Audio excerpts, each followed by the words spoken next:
Energy equivalence. ये Einstein ने एक रिलेशन बताया था कि E इज इक्वल्स टू ये डेल्टा एम, ये एम सी स्क्वायर लिखते हैं ना हम लोग, mass energy Einstein equivalence relation. ये एक्चुअल में क्या होता है, delta M C square. Actual relation ये होता है, ये रिलेशन कहता है कि mass is converted into the energy. ये आइंस्टीन ने कहा कि mass and energy are interconvertible. Mass energy are interconvertible, ठीक है। मतलब मास कन्वर्टेड मतलब क्या है, मास कन्वर्टेड इनटू एनर्जी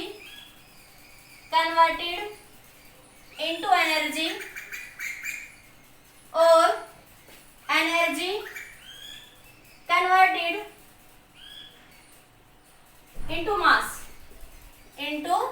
मास। जैसे स्टार्स और सन में, जो हमारे पास स्टार्स में क्या होता है, पार्टिकल की एनर्जी, पार्टिकल का मास एनर्जी में कन्वर्ट हो जाता है और जो हमें लाइट की फॉर्म में मिलता है। स्टार्स और सन में यही रिलेशन वैलिड होता है। इन केस ऑफ स्टार्स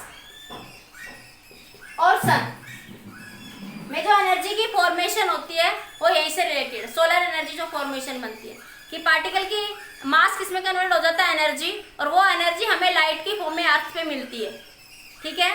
तो ये हम देखते हैं। तो this is the Einstein mass energy relation. This is the Einstein mass energy relation. ये डेल्टा एम क्या होता है बच्चा, मास डिफेक्ट। डेल्टा एम क्या होता है बेटा, ये यहाँ पे लिख लो एक बार, इसको नोट कर लो जल्दी से। एक मिनट भाई, एक मिनट लिख लीजिए।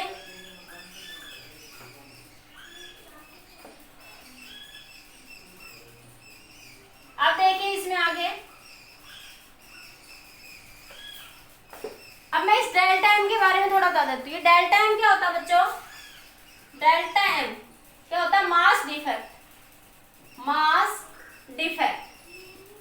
ठीक है। डेल्टा एम क्या होता है, मास डिफेक्ट। यहाँ पे इसको क्या होता है, जैसे आपके पास एक इक्वेशन है 1H1 plus 1H1 1H2 plus 1H2 बराबर क्या बना रही मिलके, ये 2He4। ये रिलेशन बनता है आपके पास एक, फ्यूजन और न्यूक्लियर फ्यूजन और फिजन प्रोसेस पढ़ी है ना। तो न्यूक्लियर फ्यूजन मतलब दो लाइट न्यूक्लियाई आपस में जुड़कर हैवी न्यूक्लियाई बनाती है। न्यूक्लियर फ्यूजन प्रोसेस में क्या होता है, लाइट न्यूक्लियाई क्या बनाती है आपकी, हैवी न्यूक्लियाई। दो लाइट न्यूक्लियाई मिलके क्या बनाती है बच्चों, हैवी न्यूक्लियाई। और न्यूक्लियर फिजन में क्या होता है, न्यूक्लियर फिजन में क्या होता है बच्चों, एक हैवी न्यूक्लियाई टूट के क्या बनाती है आपके पास, लाइट न्यूक्लियाई। जैसे मैंने कहा एग्जांपल इसका क्या हो गया, तो इसका हो गया क्या हो गया 92 यूरेनियम 238। ये पढ़ा आपने एग्जांपल 92 यूरेनियम 238। ये ब्रेक हो गए किसमें, बेरियम और हीलियम पार्टिकल्स में, ठीक है। किसमें हो जाता है, थोरियम और शायद हीलियम पार्टिकल्स में। ये 2He4, ये 9234 इस तरीके से ब्रेक हो जाता है। कुछ अमाउंट ऑफ हीट एनर्जी वो हम आगे डिस्कस करेंगे, वो रिलीज हो जाती है, ठीक है। तो ये क्या है, फिजन प्रोसेस। एक हैवी न्यूक्लियाई जब अनस्टेबल स्टेट में आई तो वो ब्रेक होकर ये बन गई, और ये क्या थी, न्यूक्लियर फ्यूजन प्रोसेस। तो मास डिफेक्ट क्या कहता है कि जैसे ऐसे समझो, एक कॉपी थी, एक तो आपने उसका इकट्ठा मास मेजर करा, एक कॉपी को इकट्ठा रख दिया एज इट इज, ठीक है। अब आपने क्या करा, उसके एक एक पेज को अलग अलग मेजर करा, एक एक पेज को अलग अलग मेजर करा, तो मास में डिफरेंस आएगा। वो क्या आ जाएगा, मास में वहां पे क्या आएगा बच्चों, डिफरेंस आएगा। ये मास का जो डिफरेंस है ना बच्चों, ये कहलाता है मास डिफेक्ट। क्या कहलाता है, मास डिफेक्ट। इसको हम ये भी कह सकते हैं कि रिएक्टेंट और प्रोडक्ट, जैसे केमिस्ट्री में कह देते हैं रिएक्टेंट और प्रोडक्ट। तो इन दोनों का जो मास होगा और इसका जो मास होगा, हमेशा उन दोनों में डिफरेंस होता है। वो क्या कहलाता है बच्चों, मास डिफेक्ट। तो क्या लिखोगे मास डिफेक्ट को, mass of 1H2 plus 1H2 minus mass of 2He4। ये जो रिलेशन बनता है, ये वैल्यू सब गिवन होती है क्वेश्चन में आपको। ये क्या कहलाता है? Mass defect. ठीक है, तो ये क्या कहलाएगा बच्चों?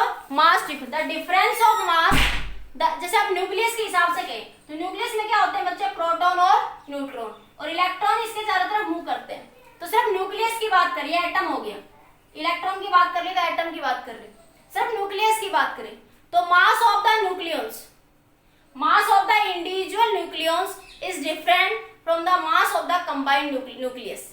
तो हम अगर प्रोटॉन और न्यूट्रॉन का अलग अलग मास मेजर करें और पूरे न्यूक्लियस का अलग से मास मेजर करें तो दोनों में मास में कुछ डिफरेंस होता है हमेशा। तो ये क्या कहलाता है बच्चों? मास डिफेक्ट कहलाता है। क्या कहलाता है?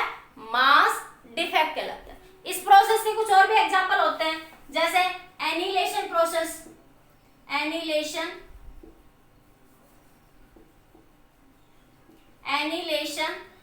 प्रोसेस। एनिलेशन प्रोसेस में क्या होता है बच्चों? ये सब एग्जांपल है।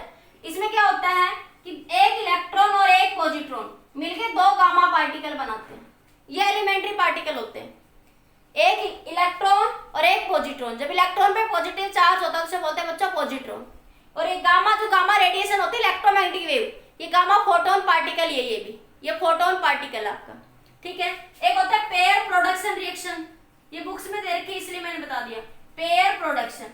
बाकी इनकी डिटेल ये समझ लो, ये रिएक्शन होते हैं न्यूक्लियर रिएक्शंस। ठीक है, डिटेल हम 12th में न्यूक्लियर में पढ़ेंगे बड़े अच्छे से। ठीक है, पेयर प्रोडक्शन में क्या होता है कि एक गामा पार्टिकल एक इलेक्ट्रॉन और एक पॉजिट्रॉन में ब्रेक हो जाता है। एक गामा पार्टिकल एक इलेक्ट्रॉन एक पॉजिट्रॉन में क्या हो जाता है? ब्रेक हो जाता है यहाँ पे। तो ये कुछ एग्जांपल थे, न्यूक्लियर रिएक्शंस थे। अब एक बात ध्यान रखना, न्यूमेरिकल जब भी आप करेंगे कि जितनी भी न्यूक्लियर रिएक्शन है, all nuclear reactions follow the law of conservation of energy. All nuclear reactions follow the law of conservation of energy and law of conservation of linear momentum। जितनी भी न्यूक्लियर रिएक्शन है बच्चों, वो law of conservation of energy and law of conservation of linear momentum को follow करती है, always. ठीक है, फॉलो द ऑलवेज। देखिए एग्जांपल, देखिए एक छोटा सा क्वेश्चन देखिए, ये नोट कर लो एक बार जल्दी से। कर लिया? अब एक बात और देखिए बच्चों यहाँ पे। ठीक है, एक बात और देखिए ध्यान से कि यहाँ पे क्वेश्चंस में है ना, एक न्यूमेरिकल को सोल्व करने की ट्रिक देखो। न्यूमेरिकल्स को सोल्व करने की ट्रिक, न्यूमेरिकल्स कैसे सोल्व करेंगे? अगर if mass is given in kilogram, अगर आपको मास किलोग्राम में दे रखा है तो एनर्जी जब भी निकालेंगे तो क्या करेंगे? डेल्टा एम को किससे मल्टीप्लाई कर देंगे? सी स्क्वायर से। ठीक है, if mass is given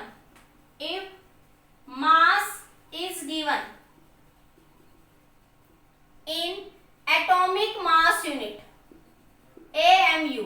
AMU का मतलब बच्चों, ये मैंने करवाया था फर्स्ट यूनिट में, थोड़ा सा बताया था, 1/12 of the mass of the carbon atom. ठीक है, 1/12 of the mass of the carbon atom. ठीक है, 1 एटॉमिक मास यूनिट। अगर मास किलोग्राम में ना देके एटॉमिक मास यूनिट की फॉर्म में दे रखा है। ठीक है, फिलहाल इतना ध्यान रखें आप लोग, इसको डिटेल में मैं बता रही हूँ बार बार, इसकी सारी डिटेल है 12th में। अब फिलहाल जब आपके थोड़ा टॉपिक दे रखा है बेसिक सा, तो मैं वो बता रही हूँ। ठीक है, तो एटॉमिक मास यूनिट का था 1/12 of the mass of the carbon atom, 1/12 of the mass of the carbon atom. ठीक है, और 1 एटॉमिक मास यूनिट जो होता है ना बच्चों, 1 एटॉमिक मास यूनिट ये 931 मेगा इलेक्ट्रॉन वोल्ट के बराबर होता है। किसके बराबर होता है? 931 मेगा इलेक्ट्रॉन वोल्ट के। एक्चुअल में होता है ये 931.5 मेगा इलेक्ट्रॉन वोल्ट। बाकी जनरली जब हम न्यूमेरिकल सोल्व करते हैं ना, जब न्यूमेरिकल्स में लिखते हैं क्या लिखते हैं बच्चों? 1 एटॉमिक मास यूनिट बराबर 931 मेगा इलेक्ट्रॉन वोल्ट, इतना लिख देते हैं। और 1 एटॉमिक मास यूनिट को डिफाइन कैसे करा गया था? 1 एटॉमिक मास यूनिट, ये आप केमिस्ट्री में पढ़ते हो थोड़ा, 1/12 of mass of the carbon atom, mass of the carbon atom. अगर किलोग्राम में इसको लिखे तो प्रोटॉन का मास होता है वो इसी के बराबर होता है। 1 एटॉमिक मास यूनिट बराबर होता है 1.6 × 10⁻⁻27 किलोग्राम की। ठीक है, अगर इस फॉर्म में लिखो तो ये किसके बराबर होता है बच्चों, किलोग्राम में। फिलहाल आप डायरेक्ट याद रखेंगे कि 1 एटॉमिक मास अगर, हाँ मैं ये बता रही थी कि मास अगर इसमें गिवन है तो सीधा क्या करोगे आप, एनर्जी जब भी निकालनी है, इस पॉइंट को तो छोड़ गया कि एनर्जी जब भी निकालोगे तो जो डेल्टा एम निकालोगे ना उसको सीधा 931 से मल्टीप्लाई कर दो, वहां पे सी स्क्वायर से मल्टीप्लाई नहीं करना। ये सब सोल्व होके आया है यहाँ से, 1 एटॉमिक मास यूनिट यहीं से सोल्व होके ये वैल्यू निकली है एनर्जी की। ठीक है, तो ये एटॉमिक मास यूनिट की डायरेक्ट डेल्टा एम को 931 से क्या कर दोगे, मल्टीप्लाई। तो न्यूमेरिकल में क्या ध्यान रखोगे अभी आप डायरेक्ट में बच्चों, अगर मास एटॉमिक मास यूनिट में गिवन है तो जब भी आप एनर्जी निकालोगे तो सीधा क्या करोगे, ये जो डेल्टा एम निकालोगे उसको 931 से मल्टीप्लाई कर दोगे। अगर मास किलोग्राम में गिवन है, अगर मास आपको किलोग्राम में गिवन है तो डेल्टा एम को फिर आप सी स्क्वायर से मल्टीप्लाई करोगे। ठीक है, डेल्टा एम को किससे मल्टीप्लाई करोगे, सी स्क्वायर के, क्योंकि ये वैल्यू आई थी E equal to M C square से ही आई है। यहाँ पे m मास की वैल्यू लिखते हैं प्रोटॉन की, सी स्क्वायर की, और फिर इसको मेगा इलेक्ट्रॉन वोल्ट में कन्वर्ट करने के लिए इतने से डिवाइड कर देते हैं। ये सब सोल्व करते हैं तब ये वैल्यू आती है 931 की वैल्यू। ठीक है, तो ये इसलिए इसकी जरूरत नहीं, सीधा आप यही करेंगे। ठीक है, तो ये एनर्जी की यूनिट है आपके एक तरीके से। इलेक्ट्रॉन वोल्ट किसकी यूनिट होती है बच्चों, एनर्जी की यूनिट होती है। इलेक्ट्रॉन वोल्ट किसकी यूनिट होती है बच्चों, एनर्जी की यूनिट होती है। ठीक है, एक बार ये नोट करो, फिर क्वेश्चन करवाती हूँ, फिर आपको अच्छे से क्लियर होगा। नोट करिए एक बार इसको।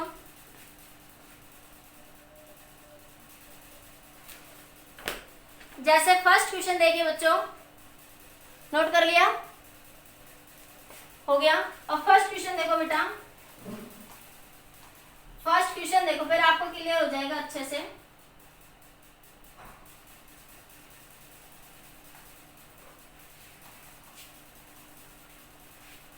फर्स्ट क्वेश्चन दे रखा है, estimate the amount of energy release, estimate the amount of energy release, estimate the amount of energy released in the following nuclear fission।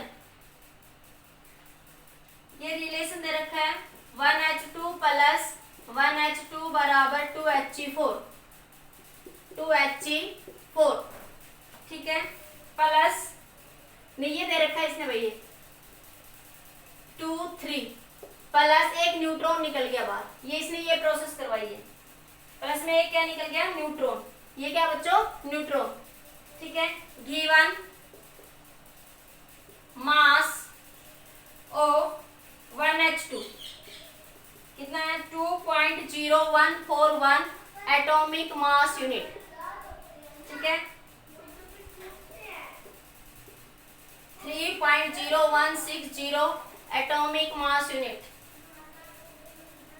और न्यूट्रॉन का मास दे रखा है 1.0087 एटॉमिक मास यूनिट। और express the unit in mega electron volt, express the unit in mega electron volt. ठीक है, इसको किस में निकालना है, एनर्जी को मेगा इलेक्ट्रॉन वोल्ट में निकालना है। ठीक है बच्चों, तो कैसे करेंगे देखो, इस क्वेश्चन में पहले मैंने क्या निकाला, क्या पता है, डेल्टा एम निकालो। क्या निकालोगे, डेल्टा एम मास डिफेक्ट। ठीक है, तो सबसे पहले क्या करोगे, इन दोनों के मास निकालो, फिर इन दोनों का ऐड कर लो और आपस में घटा दो। तो सबसे पहले अगर मैं ऐसे निकालू 1H1, मैं सीधा लिख दूं यहाँ पे, देखो पहले क्या लिखोगे बच्चों, इसका मास कितना है, ये रहा।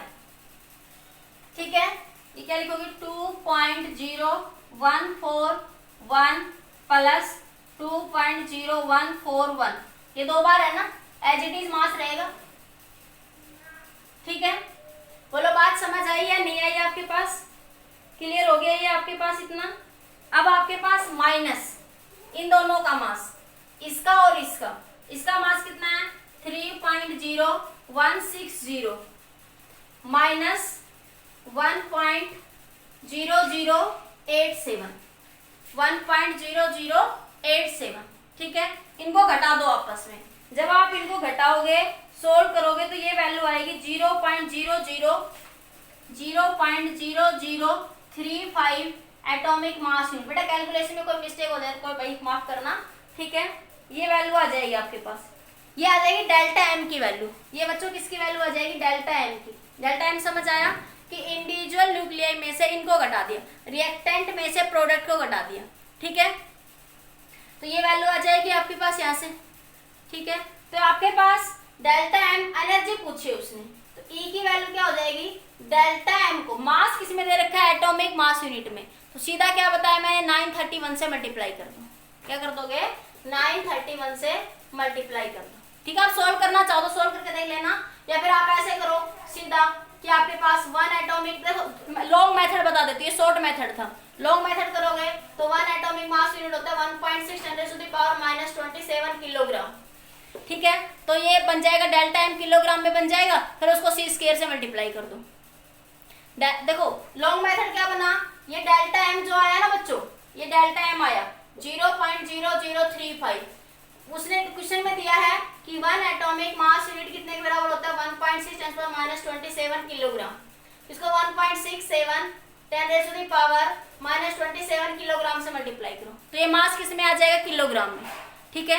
फिर इसको सी स्क्वायर से क्या कर दोगे? मल्टीप्लाई, तो आंसर वही आएगा, आंसर वही आएगा, ठीक है।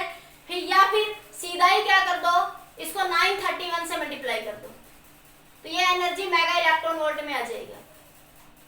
ये एनर्जी किस में आ जाएगी? और इलेक्ट्रॉन वोल्ट के लिए 1.6 10⁻⁻19 से डिवाइड करते, पिछला केस करते। तो बताऊं क्या? देखो ई क्या होता है बेटा? एम सी स्क्वायर, ठीक है। तो जो आपके पास डेल्टा एम आया, ये जो डेल्टा एम आया इसकी वैल्यू होगी 1.6 10⁻⁻27 किलोग्राम। फिर इसको सी स्क्वायर से मल्टीप्लाई करोगे। सी की वैल्यू कितनी होती है स्पीड ऑफ लाइट की? 3 × 10⁸8, ठीक है। तो यहाँ लिखोगे 3 × 10⁸8 का स्क्वायर। फिर इलेक्ट्रॉन वोल्ट, 1 इलेक्ट्रॉन वोल्ट कितने के बराबर होता है? 1.6 10⁻⁻19। इतने से डिवाइड करोगे तो ये वैल्यू आती है बेटा 931 मेगा इलेक्ट्रॉन वोल्ट। ये वैल्यू कितनी आती है? 931 मेगा इलेक्ट्रॉन वोल्ट। तो अब इस प्रोसेस में या तो आप ये करो, इसको 1.6 10⁻⁻27 से मल्टीप्लाई करो, फिर सी स्क्वायर से मल्टीप्लाई करो और फिर इतने से डिवाइड करो, तो आपका आंसर वही आएगा। या फिर सीधा शॉर्ट में क्या करो, ये जो डेल्टा एम आया है सीधा इसको 931 से क्या कर दो? मल्टीप्लाई, आंसर सेम आएगा। बताओ क्लियर हुआ पॉइंट या नहीं हुआ आपको बच्चों? तो ये वैल्यू आ जाएगी 3.27 मेगा इलेक्ट्रॉन वोल्ट।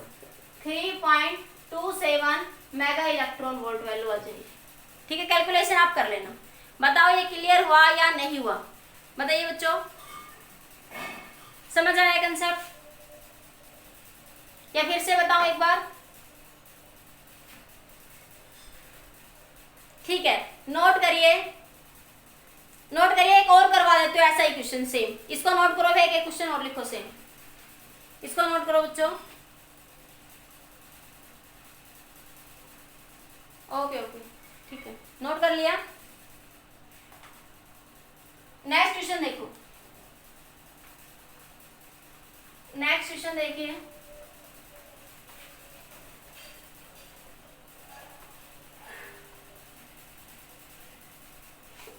एक और क्वेश्चन देखिए बच्चों। क्वेश्चन है आपके पास, देखो मैं क्वेश्चन लिख देती हूँ। क्वेश्चन है व्हेन, इसे ऊपर से हटा दूं। व्हेन slow neutrons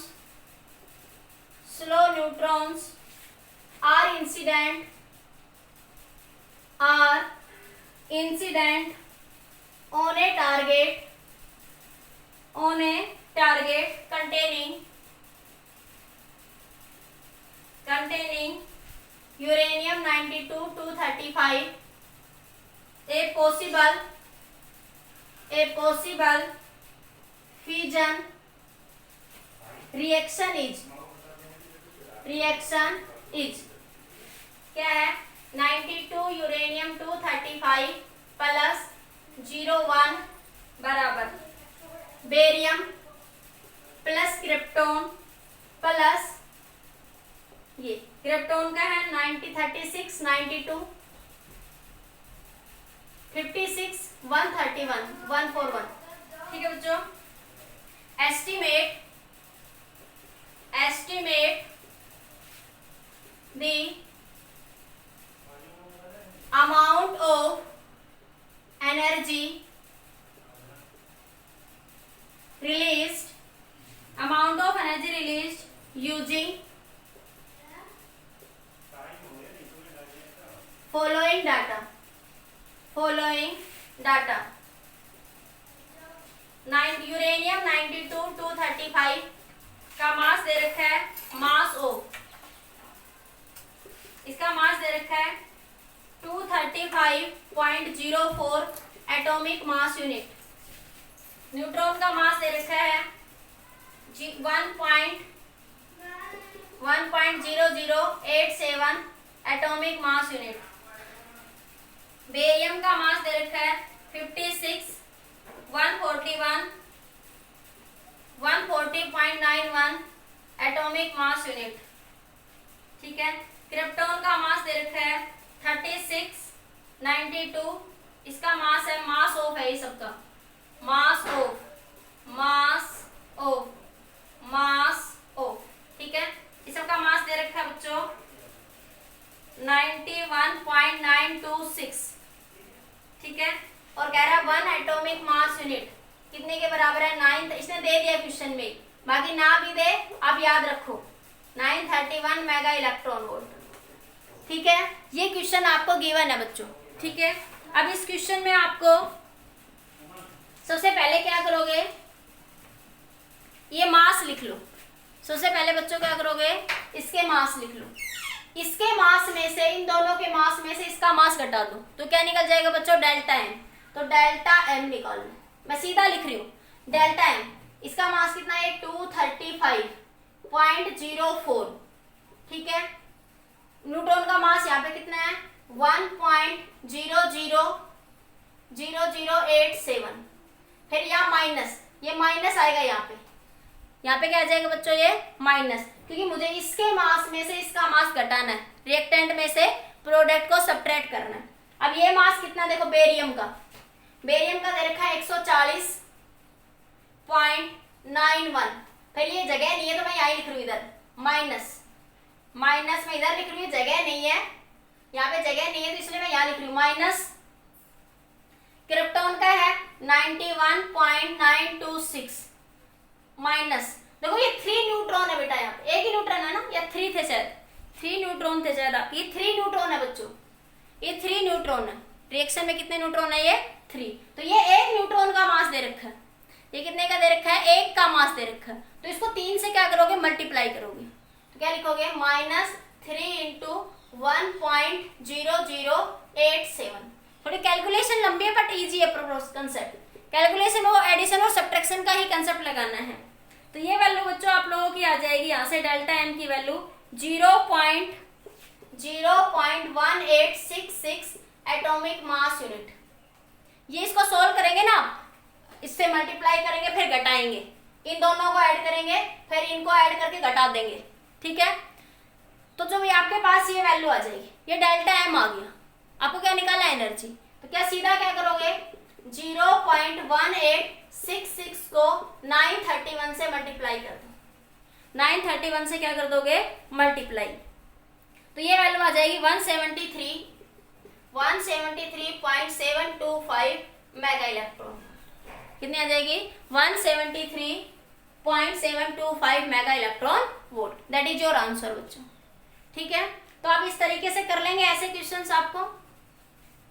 ठीक है। बताइए बेटा, समझ आ गया, नोट करिए। फिर इसका एक बार मैं डेरिवेशन और करवा देती हूँ। ठीक है। फिर इसके एक आध क्वेश्चन में एक्स्ट्रा ऐड कर दूंगी। एक बार डेरिवेशन और देख लो। 9-10 पे है ना क्लास, कोई दिक्कत नहीं है। डेरिवेशन और देख लो एक बार इसका। ठीक है। आगे देखो,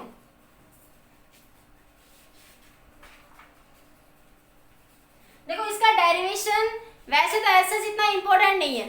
ठीक है। आपसे +1 में कोई नहीं पूछेगा, लेकिन मैं फिर भी फील हो जाए आपको, फीलिंग के लिए कि ये कैसे आया। अरे थोड़ा ये फील हो जाएगा, ये equal to delta M C square कैसे आया। नहीं करना चाहते तो भाई नहीं करवाऊंगी मैं, आप लोग कहते हो तो करवा देते हो, रहने दो। ठीक है। तो क्वेश्चन करवा दो आगे, क्वेश्चन देखो तो और। ठीक है। ये लिख लिया। नेक्स्ट क्वेश्चन देखो। अरे थोड़ी फीलिंग आ जाएगी डेरिवेशन की।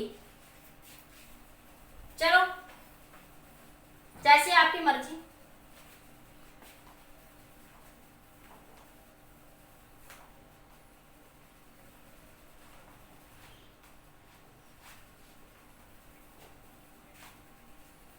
ठीक है, अब देखो क्वेश्चन। और क्वेश्चन देखिए, क्वेश्चन देखिए। If 1000 kilogram of water is heated, if 1000 kilogram of water is heated, important question है, ठीक है। ये 1000 kilogram of water is heated from 0 degree Celsius, from 0 degree Celsius to 100 degree Celsius, 0 degree Celsius to 100 degree Celsius. Calculate the increase in mass of the water. Calculate the increase in mass of the water. Mass of the water. Calculate the increase in mass of the water. तो देखो बेटा, हमारे पास क्या concept है, E क्या होता है, delta M C square, ठीक है। या E इज इक्वल टू हम डायरेक्ट लिख देते हैं, इनिशियल मास अगर रेस्ट में जो होता है बॉडी जीरो मानते हैं, रेस्ट मास बॉडी का अगर जीरो मानते हैं तो E is equal to M C square लिख देते हैं। अगर बॉडी का रेस्ट मास जीरो है तो क्या लिख देते हैं, E is equal to M C square. लेकिन एक्चुअल में क्या होता है, डेल्टा एम। तो उसने पूछा है mass, calculate the increase in mass of the water. Delta M क्या हो जाएगा, इंक्रीज, E बाई सी का स्क्वायर, क्या आ जाएगा, E बाई सी का स्क्वायर। अब एनर्जी तो चाहिए, एनर्जी कैसे आएगी, इसके लिए छोटा सा कंसेप्ट है जो हम 7th यूनिट में पढ़ेंगे, ठीक है। स्पेसिफिक हीट नाम सुना है, लेटेंट हीट वेपराइजेशन, कि 1 डिग्री सेल्सियस तक टेम्परेचर को राइज करने के लिए। स्पेसिफिक हीट का कंसेप्ट क्या होता है बेटा, 1 डिग्री सेल्सियस तक किसी बॉडी का टेम्परेचर राइज करने के लिए कितनी गिवन अमाउंट ऑफ हीट आपने दी, ठीक है। तो वहां से डायरेक्ट उसका कंसेप्ट है, ये डायरेक्ट फॉर्मूला याद रख लो, स्पेसिफिक हीट। स्पेसिफिक हीट का एक डायरेक्ट फॉर्मूला होता है बच्चों, ठीक है। वो क्या होता है, स्पेसिफिक हीट को सी से लिख देती हूँ मैं, सी पी से लिखा जाता है जनरली, ठीक है। C is equal to delta Q upon में M delta T. Delta Q क्या होता है, amount of heat energy, amount of heat energy, ठीक है। एम क्या होता है बच्चों, मास, एम क्या होता है, मास, ठीक है। और डेल्टा टी क्या होता है बच्चों, टेम्परेचर, चेंज इन टेम्परेचर, ठीक है। सी क्या है बच्चों, स्पेसिफिक हीट, स्पेसिफिक हीट, सी क्या होती है बच्चों, स्पेसिफिक हीट। तो आप लोगों को इस फॉर्मूले को यहाँ पे डायरेक्ट क्या रखना पड़ेगा बच्चों, याद रखना पड़ेगा आपके पास। और ये जो स्पेसिफिक हीट है ना, इसकी वैल्यू होती है 1 कैलोरी, इसकी वैल्यू इसने क्वेश्चन में दे रखी है शायद आपको, ये वैल्यू होती है 1 calorie is equal to 4.2 joule. ये क्वेश्चन में गिवन है, 1 कैलोरी कितने के बराबर होता है बच्चों, 4.2 जूल के बराबर होता है, ठीक है। तो अब आपको क्या निकालना है, यहाँ से आपको क्या निकालना है, change mass, calculate the increase in mass of the water. क्या निकालना है, increase in mass of the water, ठीक है। Increase in mass of the water, लेकिन मास दे रखा है कितना उसने, इनिशियली 1000 किलोग्राम। कितना मास दे रखा है बच्चों उसने, 1000 किलोग्राम। तो बस सिंपल, अब हो गया सॉल्यूशन। क्या करोगे, सबसे पहले इस फार्मूले में ये डेल्टा ई को बता रहा है, अमाउंट ऑफ हीट एनर्जी, तो डेल्टा क्यू को ई लिख सकते हो, E is equal to delta Q, कितने के बराबर हो गया, C M delta T, C M delta T, ठीक है। स्पेसिफिक हीट कितने के बराबर होगी, 4.2 के, ये दे रखी है, बराबर मास कितने में है, 1000, और 1000 की किलोग्राम, सीजीएस सिस्टम है ना, क्योंकि डिग्री सेल्सियस यूनिट किस में लिखते हैं आप लोग, ये सीजीएस सिस्टम है, तो 10⁻³ और आ जाएगा ये, तो ये 10⁻6 बन जाएगा।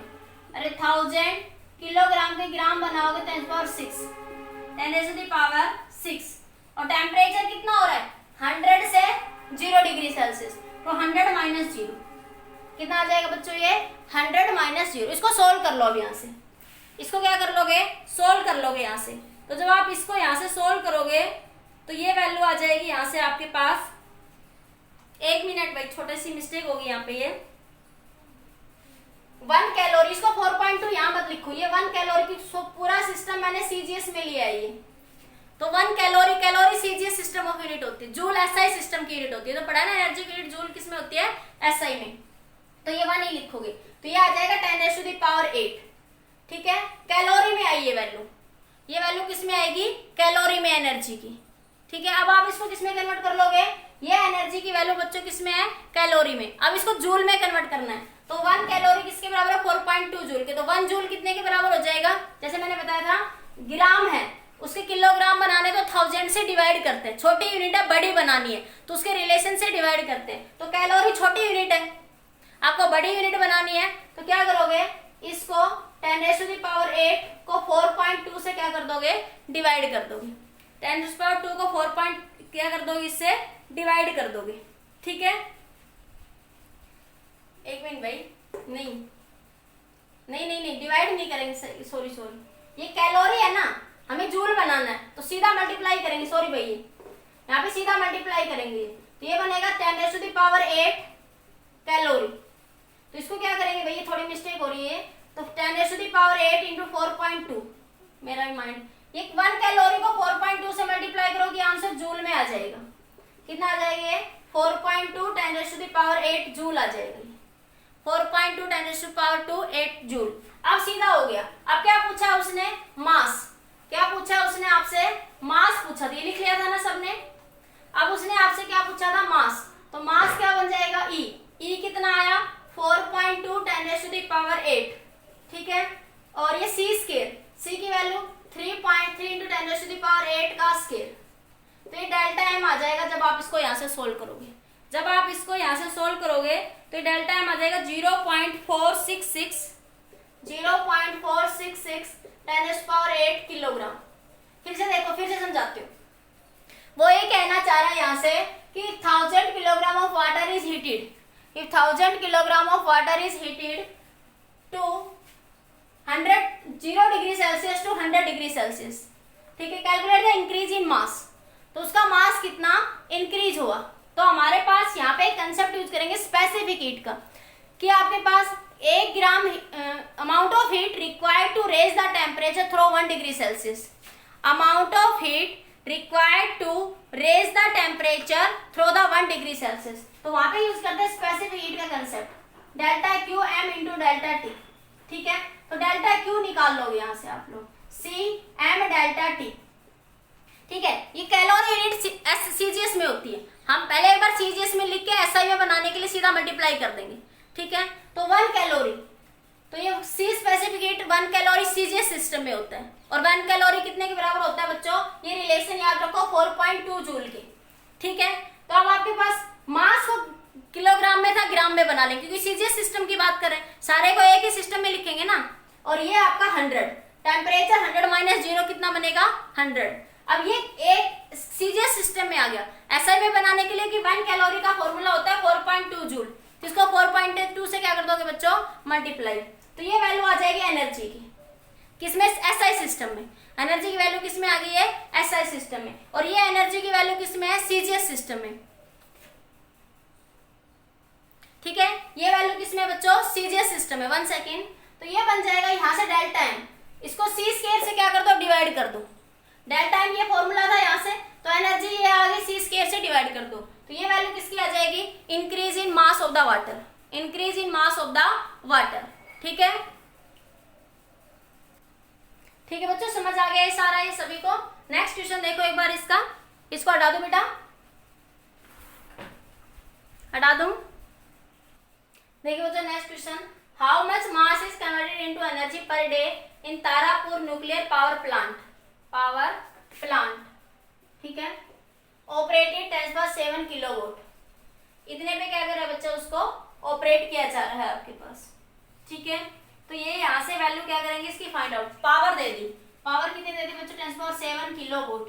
अब पावर क्या होता है, rate of doing work, work is store in the form of energy, तो ये क्या बताएगा, वर्क किसके क्या बताएगा, यहाँ पे एनर्जी को बताएगा। तो एनर्जी क्या बन जाएगी, पावर इंटू टाइम। पावर कितनी, 10⁻7 किलोवाट के 10⁻3, और टाइम कितना, 1 डे, पर डे की बात कर रहे हैं। तो एक दिन में कितने घंटे होते हैं, 24, कितने मिनट, 60, कितने सेकंड, 60। ठीक है, तो यहाँ से बच्चों ये क्या निकल जाएगी, आपकी एनर्जी निकल जाएगी। इसकी वैल्यू आ जाएगी 864 10⁻12 जूल, 864 10⁻12 जूल आ जाएगी। पूछा क्या है आपसे, मास। मास क्या हो जाएगा, ई क्या होता है बच्चों, mc स्क्वायर। तो m क्या हो जाएगा बच्चों, e/c²। तो m e की वैल्यू कितनी है, 864 10⁻12, ठीक है, और आप divide by c 3 × 10⁸। Speed of light कितनी होती है, 3 × 10⁸ का स्क्वायर। इसको सोल्व करोगे बच्चों आप लोग यहाँ से, तो ये वैल्यू आपको कितनी मिल जाएगी, 9.6 ग्राम, 9.6 ग्राम मिल जाएगी वैल्यू। कितनी मिलेगी आपको, 9.6 ग्राम, या 9.6 × 10⁻³ किलोग्राम, या फिर और 9.6 × 10⁻³ किलोग्राम। किलोग्राम में कहो तो इतनी, और ग्राम में कहो तो बच्चों इतनी। तो इस तरीके से आप इस तरह की क्वेश्चन कर लोगे बच्चों। ठीक, सिंपल था। पर डे पावर दे दिया तो एनर्जी निकाल ली, मास पूछ रहा है तो m क्या हो जाएगा, e/c का स्क्वायर। ठीक है बच्चों, समझ आया। ठीक है, एक बार इसका फीलिंग के लिए डेरिवेशन और कर लेते हैं, कभी गलती से कहीं काम आ जाए। ठीक है, तो क्वेश्चन तो यही थे। अब मैं E=mc² का डेरिवेशन और करवा देती हूँ बच्चों एक बार, आपको ये नोट हो गया। तो देखो कैसे करेंगे बच्चों डेरिवेशन इसका।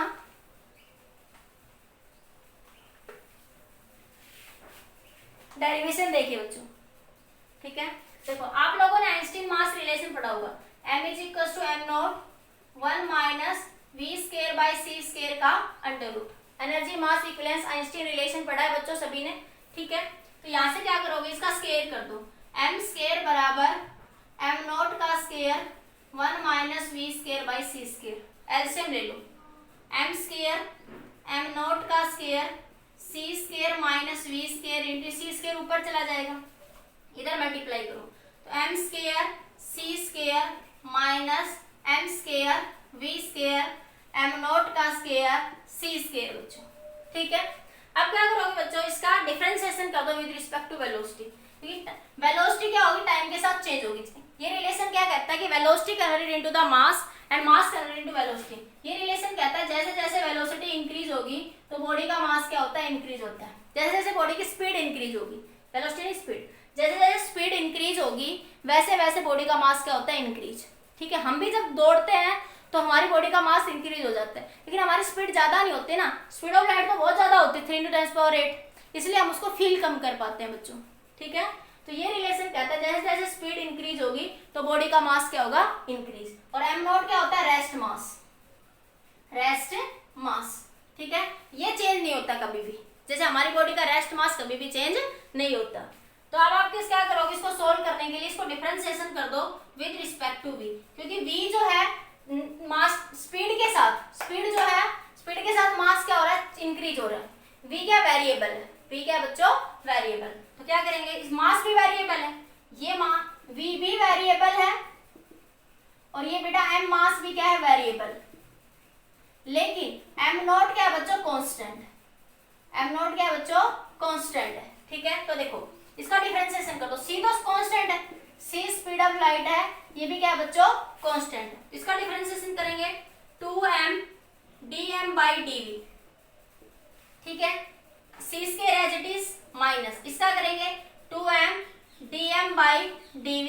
यूवी रूल लगा देंगे ना, यहाँ पे डिफरेंशिएशन आता है करना, तो यहाँ तो मास भी वेरिएबल है और वेलोसिटी, इसका भी करेंगे तो plus minus m² 2v dv/dv। ये तो कांस्टेंट, नोट भी कांस्टेंट है, c भी कांस्टेंट है, तो कांस्टेंट टर्म का डिफरेंशिएशन क्या हो जाता है बच्चों, 0। तो ये बन गया बच्चों 2m dm c²। ठीक है, ये dv इधर भी इस साइड मल्टीप्लाई कर देंगे थ्रू आउट, माइनस dv, ये dv से dv क्या हो गया, कैंसिल। ठीक है, minus 2m dm dv v² minus 2m² v is equal to 0। इसको dv से थ्रू आउट मल्टीप्लाई कर दो, तो क्या बचा 2m dm c² 2m dm v² 2m² v into dv बराबर 0। ठीक है बच्चों, इतना आ गया यहाँ से आपके पास। इतना क्लियर हो गया यहाँ से।